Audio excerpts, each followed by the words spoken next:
perdebatan antara Adam dan Musa alaihissalam. Imam Bukhari meriwayatkan sebuah hadits dari Abu Nabi Adam alaihissalam. Musa mendebat Adam alaihissalam dengan berkata kepadanya, "Engkau telah menyebabkan manusia keluar dari surga dan sengsara karena dosamu." Adam berkata, "Wahai Musa, engkau adalah orang yang telah Allah pilih untuk membawa risalahnya dan berbicara dengannya. Akankah engkau cela aku atas perbuatan yang telah Allah tetapkan atasku sebelum aku diciptakan? Atau telah ditentukan kepadaku sebelum aku diciptakan?"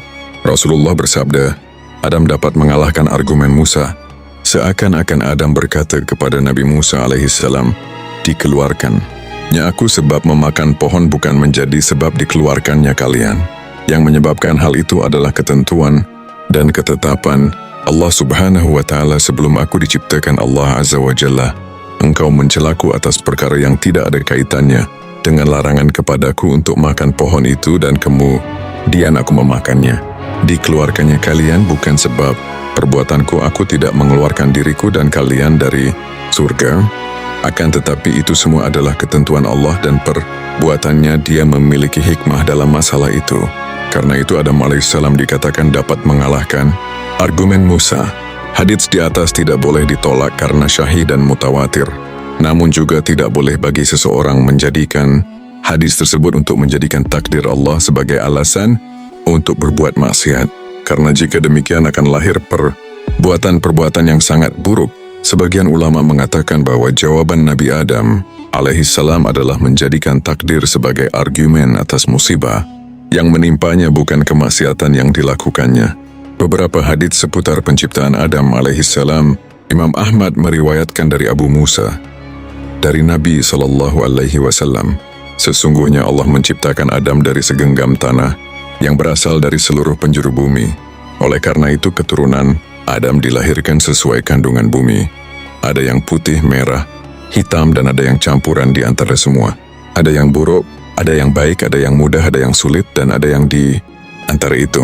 Rasulullah bersabda, ketika Allah meniupkan ruh pada Adam dan ketika ruh itu telah sampai di kepala, Adam bersin, lalu dia mengucapkan, "Alhamdulillah Rabbil Alamin." Maka Allah Tabaraka wa Ta'ala berkata kepadanya, "Yarhamukallah." Sebagaimana firman Allah Ta'ala, "Ingatlah ketika Tuhanmu berfirman kepada malaikat, sesungguhnya aku akan menciptakan manusia dari tanah. Maka apabila telah ku sempurnakan kejadiannya dan ku tiupkan kepadanya roh ciptaanku, maka hendaklah kamu tersungkur dengan bersujud kepadanya." Quran Surat Sya'ad ayat 71. Para malaikat diperintahkan bersujud kepada Adam alaihissalam. Nabi Adam alaihissalam diberikan 4 kemuliaan oleh Allah. Pertama, dia diciptakan oleh tangan Allah yang mulia. Kedua, ditiupkan padanya ruh ciptaannya. Ketiga, diperintahkannya malaikat bersujud kepadanya. Dan keempat, diajarkannya nama-nama benda. Dan ketika kami berfirman kepada para malaikat, sujudlah kamu kepada Adam, maka sujudlah mereka, kecuali iblis, ia enggan dan takabur, dan ia termasuk golongan orang-orang yang kafir. Quran Surat Al-Baqarah ayat 34. Malaikat yang diperintahkan bersujud kepada Adam alaihissalam langsung taat dan menunaikannya. Namun iblis membangkang dari perintah Allah. Dia menolak karena sombong dan merasa lebih mulia dari Adam alaihissalam. Karena dirinya terbuat dari api, sedang Adam alaihissalam terbuat dari tanah. Allah berfirman, "Apa yang menghalangimu sujud kepada Adam? Saat aku menyuruhmu?" Iblis menjawab, "Aku lebih baik darinya. Engkau ciptakan aku dari api sedang dia Engkau ciptakan dari tanah." Quran Surat Al-A'raf ayat 12. Karena itu iblis dikenal sebagai makhluk yang pertama kali melakukan kias perbandingan. Dia membandingkan dirinya dengan Adam alaihissalam. Maka karena merasa bahwa dirinya lebih mulia, dia menolak sujud kepada Adam. Padahal kias tidak berlaku jika harus berhadapan dengan Nash Wahyu. Di sisi lain, kias yang dilakukannya pun tidak tepat. Karena jika dia menganggap bahwa api yang menjadi bahan dasar penciptaan dirinya lebih baik dari tanah, justru tanah yang lebih bermanfaat dan lebih baik. Sebab pada tanah terkandung sifat-sifat keseimbangan, kesantunan, kelembutan, dan pertumbuhan, sedangkan api terkandung padanya sifat liar, ringan, cepat, dan membakar. Akibat ulahnya, iblis diusir dari surga dalam keadaan terlaknat. Namun hal tersebut tidak membuatnya bertobat. Justru dia semakin menampakkan kesesatannya dengan meminta waktu, penangguhan kematiannya hingga hari kiamat, untuk menyesatkan keturunan Adam alaihissalam. Allah berfirman, maka keluarlah kamu dari surga. Sesungguhnya, kamu adalah orang yang terkutuk. Sesungguhnya kutukanku tetap berlaku bagimu sampai hari pembalasan. Iblis berkata, ya Tuhanku, beri tangguhlah aku sampai hari mereka dibangkitkan. Allah berfirman, sesungguhnya kamu termasuk orang-orang yang diberi tangguh sampai kepada hari yang telah ditentukan waktunya, hari kiamat. Iblis menjawab, demi kekuasaan engkau aku akan menyesatkan mereka semuanya, kecuali hamba-hambamu yang ikhlas di antara mereka. Quran Surat Syad 83. Masyiral muslimin rahimakumullah, mari kita lihat apa sesungguhnya zat iblis itu. Bangsa apakah iblis? Dan terbuat dari apa? Allah Ta'ala berfirman, maka sujudlah mereka kecuali iblis. Dia adalah dari golongan jin, namun ia mendurhakai perintah Tuhannya. Quran Surat Al-Kahfi 50. Imam Tirmizi meriwayatkan dari Abu Hurairah radhiyallahu anhu. Dia berkata, Rasulullah sallallahu alaihi wasallam bersabda, ketika Allah menciptakan Adam, dia mengusap punggungnya, lalu dari punggungnya tersebut jatuhlah benih yang kemudian diciptakan anak keturunannya hingga hari kiamat.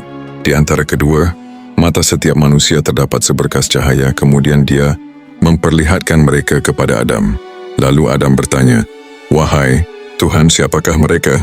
Dia menjawab, mereka adalah anak keturunanmu. Kemudian Adam melihat seseorang yang berkas cahaya di antara kedua matanya menarik perhatiannya, lalu dia bertanya, wahai Tuhan, siapa dia? Ya Allah menjawab, dia adalah seseorang yang hidup di akhir masa anak keturunanmu. Namanya Daud. Adam berkata, wahai Tuhan, berapa usia yang engkau berikan kepadanya? Dia berkata, 60 tahun. Adam berkata, wahai Tuhan, tambahkan umurnya dari umurku 40 tahun. Maka ketika umur Nabi Adam telah habis, malakul maut, pencabut nyawa, datang kepadanya. Dia berkata, bahkan masih tersisa umurku 40 tahun. Malaikat itu menjawab, bukankah telah engkau berikan kepada keturunanmu Daud? Adam menentang, maka di antara anak keturunannya ada yang menentang. Adam lupa, maka di antara anak keturunannya ada yang lupa. Adam keliru, maka di antara anak keturunannya pun ada yang keliru. Dari Abu Hurairah dari Nabi bersabda, Allah menciptakan Adam tingginya 60 hasta. Kemudian dia berkata, temuilah mereka para malaikat dan ucapkanlah salam. Dengarkan bagaimana mereka menjawab salammu, maka itulah salammu dan salam anak keturunanmu. Lalu Adam mengucapkan kepada mereka, bondina salamu alaikum. Mereka menjawab, Assalamualaikum warahmatullah. Mereka menambah warahmatullah. Setiap orang yang masuk surga rupanya seperti Adam. Kemudian, postur tubuh yang diciptakan terus mengecil hingga sekarang. Dari Abu Hurairah radhiyallahu anhu, Rasulullah shallallahu alaihi wasallam bersabda, jika anak Adam membaca ayat sajadah lalu dia sujud, setan menyingkir sambil menangis seraya berkata, celakanya aku anak. Adam diperintahkan sujud lalu dia sujud, maka baginya surga, sedangkan aku diperintahkan untuk bersujud. Namun aku membangkang, maka bagiku neraka. Imam Malik meriwayatkan bahwa Umar bin Khattab radhiyallahu anhu pernah ditanya tentang ayat berikut, dan ingatlah, ketika Tuhanmu mengeluarkan keturunan anak-anak Adam dari sulbi mereka dan Allah mengambil kesaksian terhadap jiwa mereka seraya berfirman. Imam Bukhari dan Muslim meriwayatkan hadits tentang kisah Isra dan Miraj. Rasulullah sallallahu alaihi wasallam menemui Adam di langit dunia.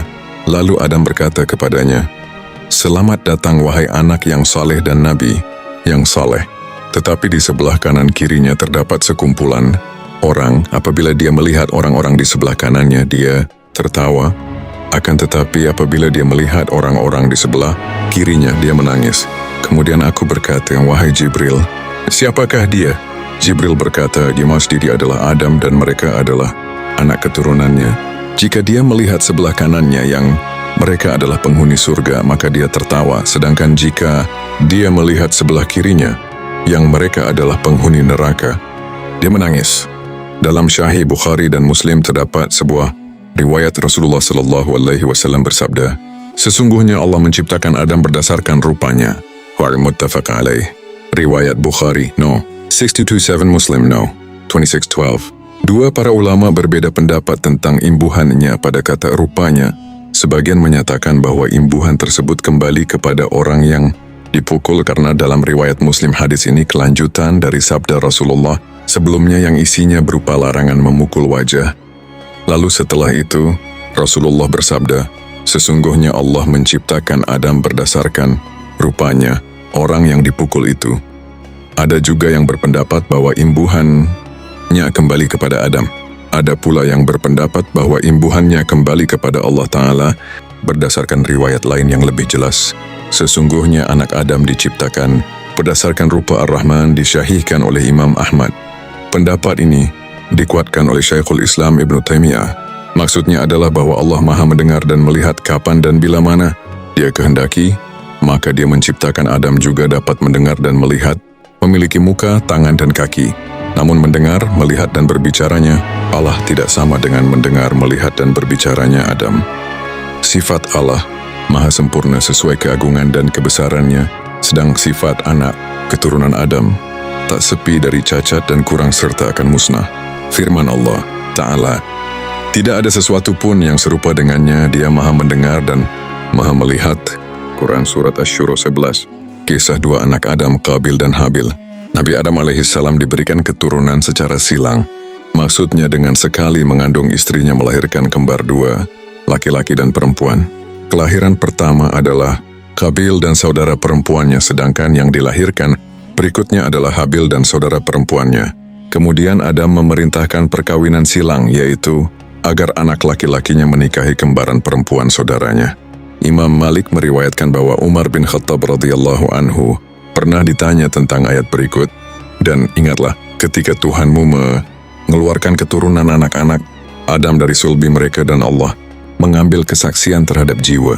Mereka seraya berfirman, bukankah aku ini Tuhanmu? Mereka menjawab, betul engkau Tuhan kami.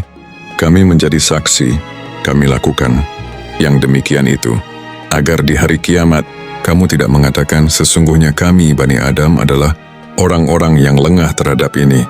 Kisah Tuhan. Quran Surat Al-A'raf 172. Umar berkata, aku mendengar Rasulullah SAW bersabda, ketika ditanya tentang ayat tersebut, sesungguhnya Allah telah menciptakan Adam alaihissalam. Kemudian Dia mengusap punggungnya dengan tangan kanannya, darinya Dia keluarkan anak keturunannya. Lalu Dia berfirman, aku ciptakan mereka untuk menjadi penghuni surga dan mereka akan beramal dengan amal penghuni surga. Kemudian Allah mengusap punggung Adam dan mengeluarkan darinya anak keturunannya, lalu Dia berkata, aku ciptakan mereka untuk menjadi penghuni neraka dan mereka akan melakukan perbuatan ahli neraka. Seorang sahabat bertanya, wahai Rasulullah, kalau begitu, apa gunanya amal? Rasulullah bersabda, jika Allah menciptakan seorang hamba untuk menjadi penghuni surga, maka Dia akan menjadikan orang itu beramal dengan amal penghuni surga. Dia tetap melakukan perbuatan penghuni surga hingga meninggal, lalu dia akan masuk surga. Dan jika Allah telah menciptakan penghuni neraka, Dia akan menjadikan orang tersebut melakukan perbuatan penghuni neraka dan dia terus melakukan perbuatan penghuni neraka hingga kematiannya tiba, dan kemudian dia akan masuk neraka. Ibnu Hibban meriwayatkan dalam syahihnya dari Abu Dzar, dia berkata, aku berkata, wahai Rasulullah, berapa jumlah para nabi? Beliau bersabda, 124.000. Aku bertanya lagi, wahai Rasulullah, berapa jumlah para rasul dari mereka? Beliau menjawab, 313, jumlahnya banyak. Aku bertanya lagi, wahai Rasulullah, siapa yang pertama di antara mereka? Beliau menjawab, Andus Adam. Aku berkata, wahai Rasulullah, apakah dia seorang nabi yang diutus? Beliau menjawab, ya, dia diciptakan oleh Allah dengan tangannya, kemudian ditiupkan ruh padanya, kemudian setelah itu rupanya dibentuk. Riwayat Ahmad dinyatakan syahih oleh Al-Albani dalam Miskatul Masyabih No. 3832. Kisah para nabi. Kisah dua anak Adam alaihissalam, Qabil dan Habil. Nabi Adam alaihissalam diberikan keturunan secara silang. Maksudnya dengan sekali mengandung istrinya melahirkan kembar dua, laki-laki dan perempuan. Kelahiran pertama adalah Qabil dan saudara perempuannya, sedangkan yang dilahirkan berikutnya adalah Habil dan saudara perempuannya. Kemudian Adam memerintahkan perkawinan silang, yaitu agar anak laki-lakinya menikahi kembaran perempuan saudaranya. Qabil diperintahkan untuk menikahi kembaran Habil, dan Habil diperintahkan menikahi saudara perempuan Qabil. Namun Qabil lebih memilih saudara perempuan kembarannya sendiri untuk dinikahi karena dia lebih cantik. Karenanya dia menolak perintah Adam alaihissalam. Lalu Adam memerintahkan keduanya agar masing-masing menyerahkan kurban. Habil menyerahkan seekor domba gemuk karena beliau memiliki ternak domba, sedangkan Qabil mengorbankan hasil tanaman yang sudah buruk. Kemudian turunlah api melumatkan kurban yang dipersembahkan Habil sebagai tanda bahwa kurbannya telah diterima, dan membiarkan kurban yang dipersembahkan Qabil sebagai tanda bahwa kurbannya tertolak.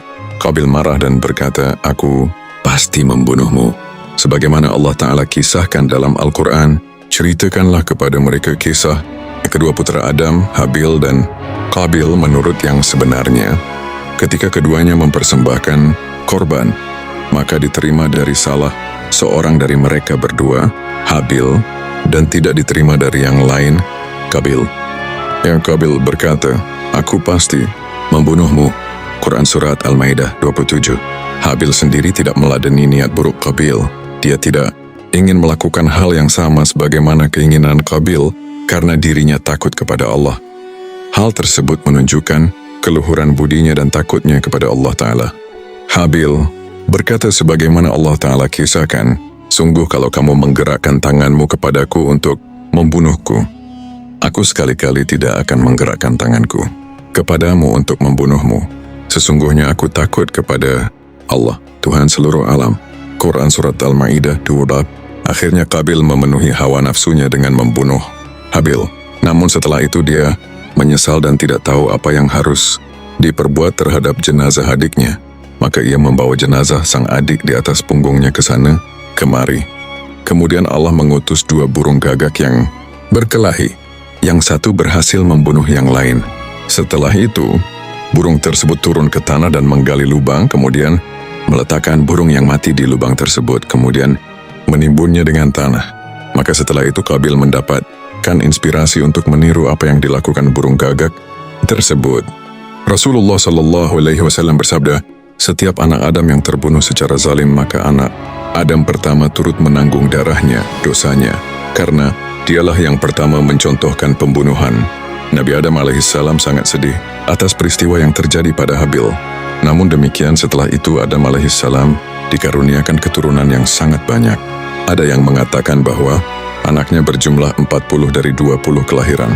Ada pula yang mengatakan bahwa istrinya melahirkan sebanyak 120 kali. Setiap kali melahirkan, anaknya terdiri dari 2 pasang anak laki-laki dan perempuan.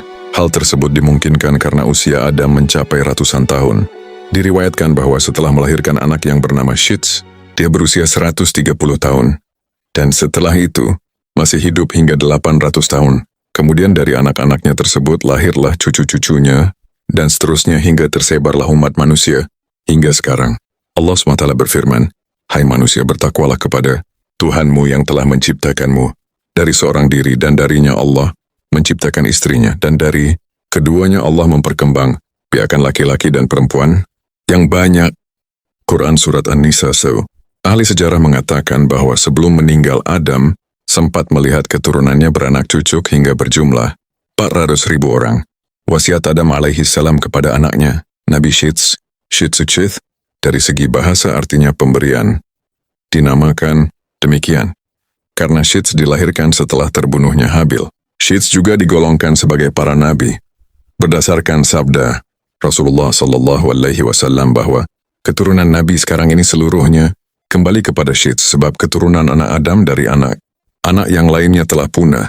Saat menjelang ajalnya, Nabi Adam alaihissalam mengajarkan Shits waktu-waktu malam dan siang, kemudian dia mengajarkannya ibadah pada waktu-waktu itu. Kemudian dia pun mengajarkan datangnya badai pada waktu-waktu tertentu. Demikianlah kisah perjalanan hidup Nabi Adam alaihissalam, manusia pertama yang Allah ciptakan, khalifah pertama di muka bumi, yang dari beliau lahir seluruh umat manusia hingga hari ini. Dari kisah beliau kita belajar tentang ketaatan, taubat, kesabaran, dan kasih sayang Allah kepada hamba-hambanya. Nabi Adam alaihissalam menjalani kehidupannya di bumi dengan penuh perjuangan. Mendidik anak-anaknya, mengajarkan tauhid, serta menanamkan kepada keturunannya agar selalu beribadah hanya kepada Allah Subhanahu wa Ta'ala. Hingga akhirnya, Setelah menjalani umur yang panjang, Nabi Adam alaihis salam pun wafat dalam keadaan membawa amanah kenabian yang agung, meninggalkan pelajaran besar bagi seluruh umat manusia sepanjang zaman. Semoga kisah penuh hikmah ini dapat menambah keimanan kita, mengingatkan kita untuk selalu bertaubat ketika berbuat salah, serta terus berusaha menjadi hamba yang taat kepada Allah. Kami dari Rahmatan Lil Alamin Channel mengucapkan terima kasih yang sebesar-besarnya kepada seluruh sahabat yang telah menyimak kisah ini dari awal hingga akhir. Dan semoga setiap detik yang Anda luangkan untuk mendengarkan kisah para nabi ini menjadi amal kebaikan yang dicatat oleh Allah Subhanahu wa Ta'ala. Kami juga berdoa, semoga Allah memberkahi Anda semua yang telah menonton, yang telah menekan tombol like, subscribe, dan membagikan video ini kepada orang lain. Semoga Allah melapangkan rezeki Anda, menenangkan hati Anda, menjaga keluarga Anda, dan memasukkan kita semua kelak ke dalam surganya, bersama para nabi, orang-orang syalih, dan orang-orang yang dicintainya. Teruslah dukung Rahmatan Lil Alamin Channel agar kami dapat terus menghadirkan kisah-kisah penuh hikmah, pelajaran iman, dan cerita inspiratif dari sejarah Islam untuk kita semua. Akhir kata, kami mohon maaf apabila dalam penyampaian kisah ini terdapat kekurangan, dan akhirul kalam. Wallahul muwafiq ila aqwamit thoriq. Wassalamualaikum warahmatullahi wabarakatuh.